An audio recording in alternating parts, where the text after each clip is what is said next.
Nestled in the pulsating heart of the lively city of Brookfield, a quaint and snug house stood. This house was an abode to the Carter family, and their little girl, Lily, who was a vivacious 6-year-old, was a wellspring of creativity. Immersed in the magical world of fairy tales, her sketchbooks were often a bright kaleidoscope of regal castles, chivalrous knights, graceful princesses, and kind-hearted dragons. However, on a particularly brisk autumn evening, an unusual intensity shrouded Lily.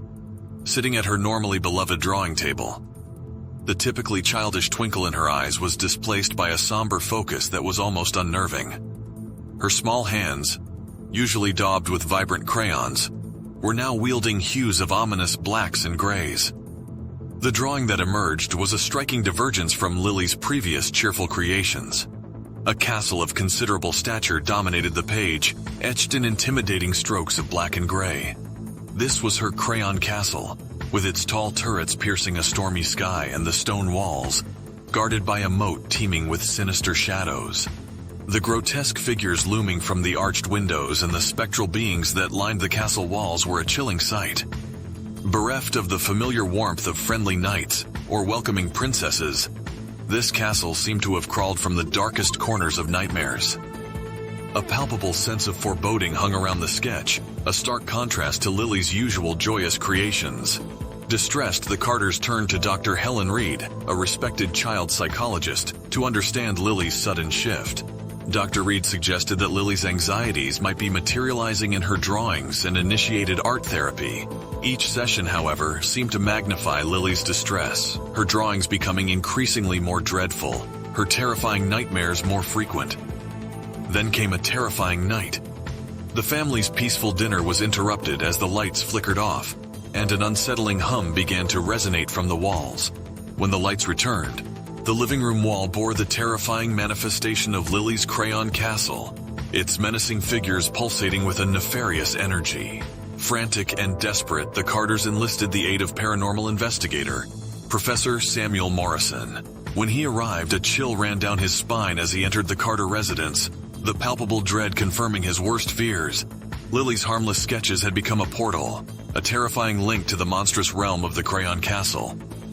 The ensuing weeks were a whirlwind of fear and anticipation. Professor Morrison carried out numerous rituals in a valiant effort to sever the connection between the two realms, each marked by increasingly alarming occurrences.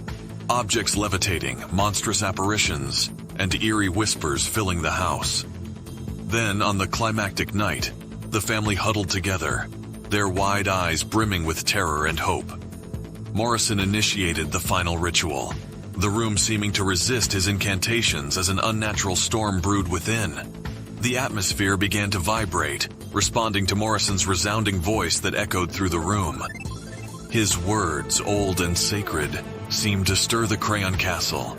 The sinister inhabitants fought back, their monstrous cries echoing around the room. Despite the rising tension, Morrison persevered, his chant rising above the wailing creatures, harmonizing with the howling wind that now swirled around the room, lifting papers and rattling picture frames. In a dramatic finale, Professor Morrison uttered the final resounding words of the ritual, his voice filled with unwavering resolve. The impact was instantaneous. The Crayon Castle on the wall shuddered violently. Its grotesque inhabitants let out an ear-splitting collective scream before the entire drawing imploded. A powerful shockwave burst from the wall, extinguishing the candles and sending everyone in the room sprawling. When the lights began flickering back on, the Crayon Castle had completely vanished, leaving only a scorched, blank wall. An unnerving silence enveloped the room, the tension palpably seeping out of the walls, replaced by an overwhelming sense of peace. The Crayon Castle was no more, its inhabitants banished, and the portal closed. In the aftermath, a peaceful quiet enveloped the room. Lily was returning to her cheerful self, her drawings brimming with her signature cheer.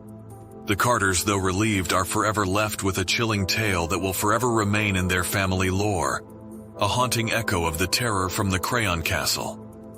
Dear viewers, we're left pondering. Could a child's seemingly innocuous drawings actually hold the power to summon unspeakable horrors from unknown realms? Share your thoughts in the comments below. Don't forget to like, subscribe, and hit that bell icon to stay updated with more spine-chilling tales from our channel. dark whispers, tales of terror,